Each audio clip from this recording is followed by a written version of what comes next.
Welcome to the True North Country Comics Podcast, dedicated to promote Canadian comic book and graphic novel creators and supporters. I'm John Swinimer. In this second part of a three-part series, I chat with comic book creators on the topic of AI, artificial intelligence. 2023 turned out to be the year of AI, and although it's been lurking in the background with names like machine learning and algorithmic computer science, 2023 was the year that AI became the big thing. So to each creator I pose this question: is AI helpful or harmful to comic book creation? And they had something to say. This podcast is available on Apple Podcasts, Google Podcasts, and YouTube. Please like and subscribe to that video channel. And if you want to help the site and the podcast, please consider supporting the effort by chipping in at ko-fi.com/True North Country Comics. Your patronage is greatly appreciated. And so, without further ado, here's the second in a three-part series with comic book creators answering the question: is AI helpful or harmful to comic book creation?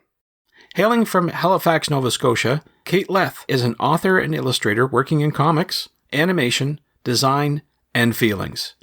A grown-up goth and pulp culture devotee, Kate specializes in work for kids and teens.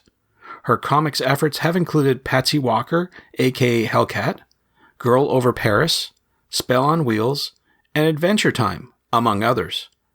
Kate's latest graphic novel is Molgoth, from Simon & Schuster Books for Young Readers.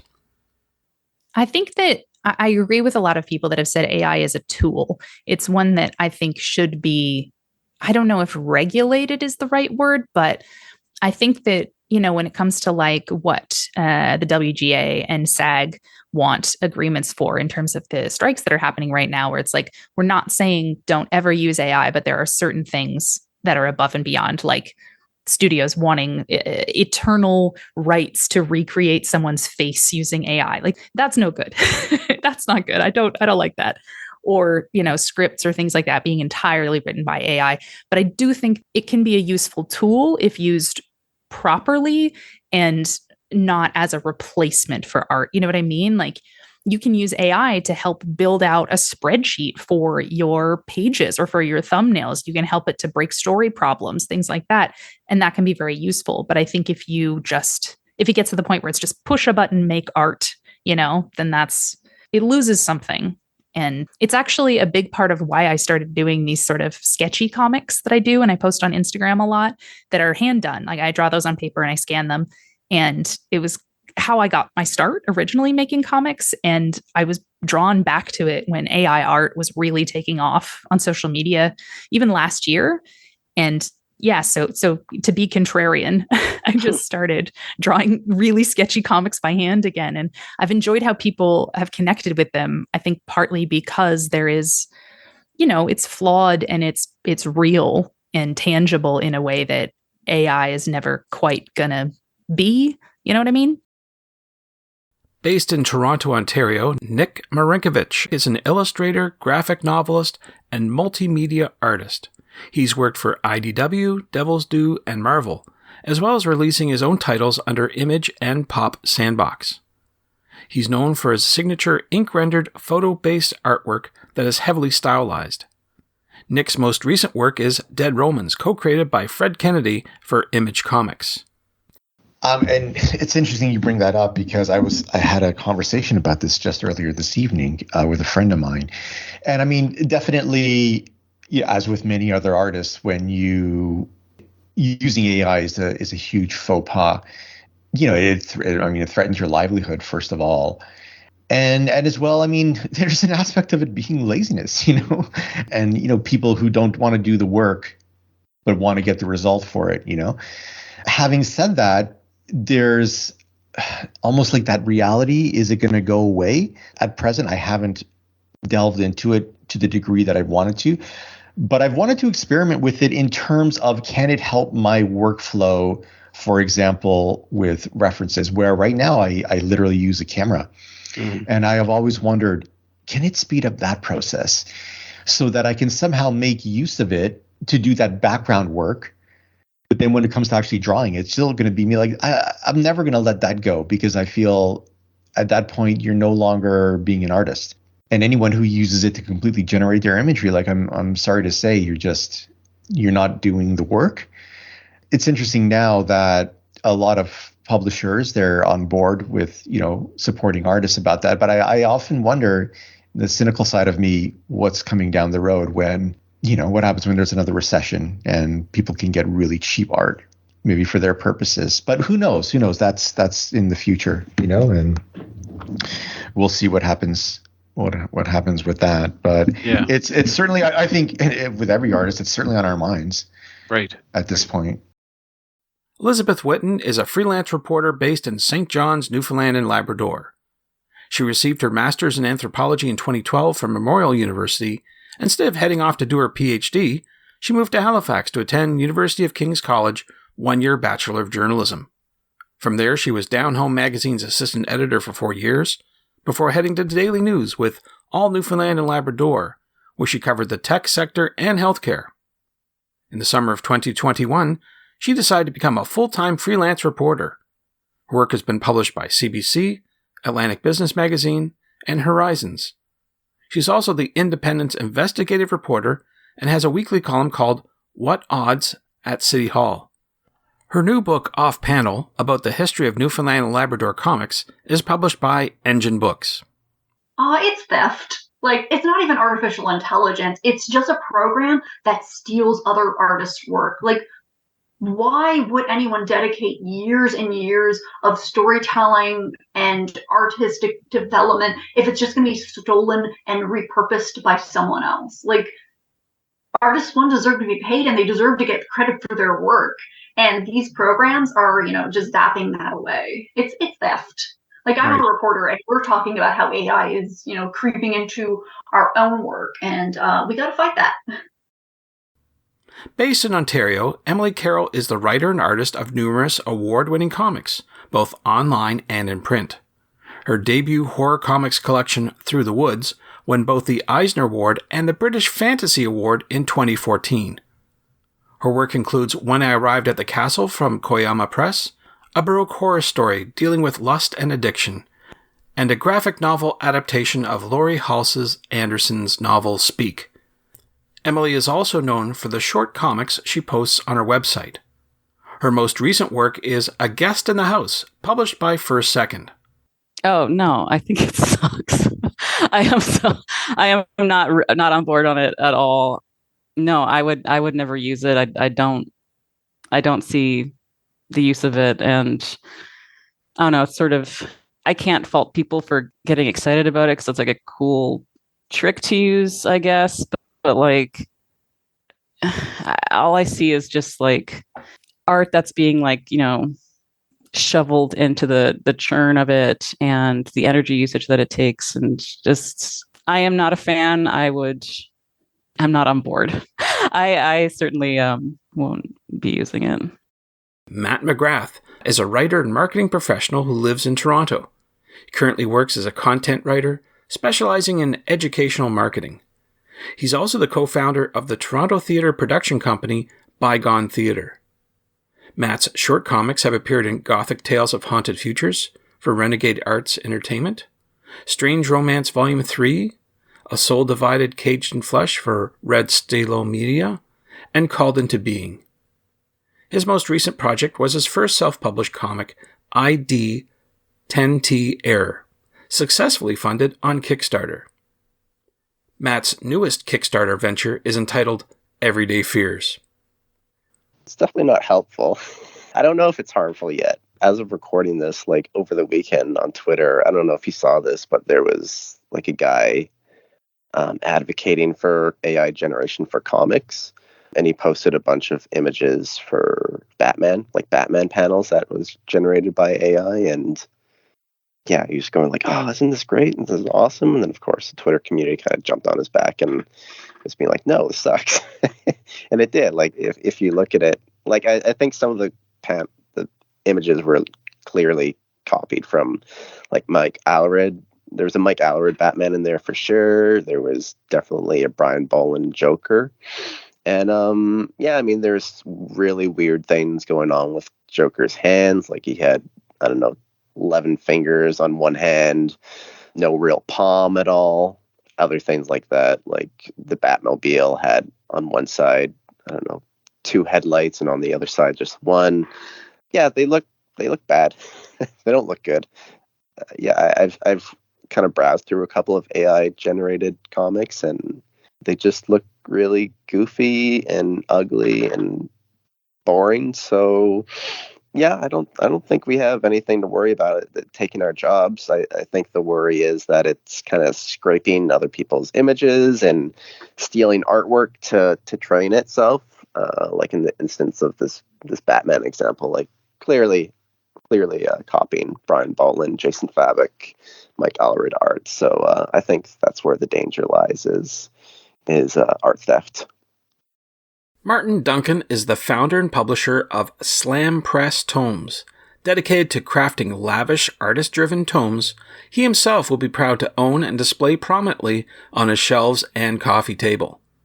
Slam Press Tomes is a boutique publishing house with a mission, producing high-quality books and publications featuring contemporary visionary talent. Top artists, both emerging and veteran, are unleashed upon genre-based literary classics. His recent publication, Dracula Visions, received critical acclaim. Martin's latest project is Frankenstein Visions.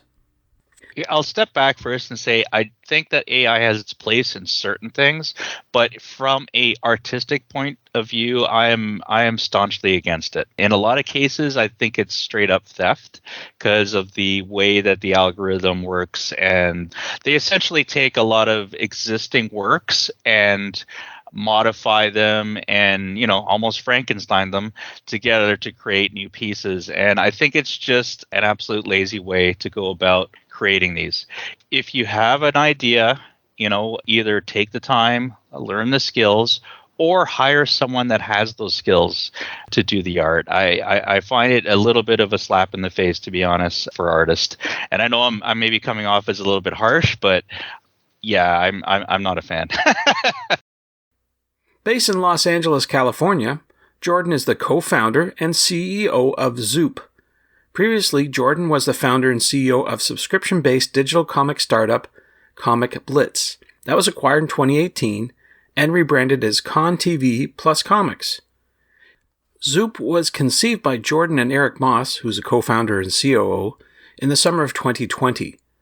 After enlisting CTO Marvin Oswald to head up development, Brett Schenker to handle in-house marketing, and Camilla Zhang, former comics outreach lead at Kickstarter, to advise on customer experience, they launched a new platform, Zoop, in June 2021, to much critical acclaim, and continue to run campaigns on it for comic projects and beyond.